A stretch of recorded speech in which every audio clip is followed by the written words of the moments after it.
How to remove someone from family sharing on iPhone. To get started, go ahead and open up the Settings application on your phone. Settings allow users to customize, control, and secure your device. Once you're here, tap on the Family section located at the top of the Settings page. You will now see a list of all current family members. Select the name of the person you want to remove from the group.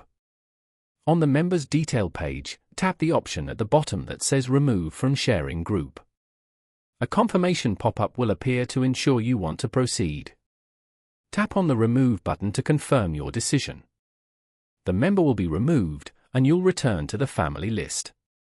Following these steps, you can easily remove someone from family sharing on an iPhone.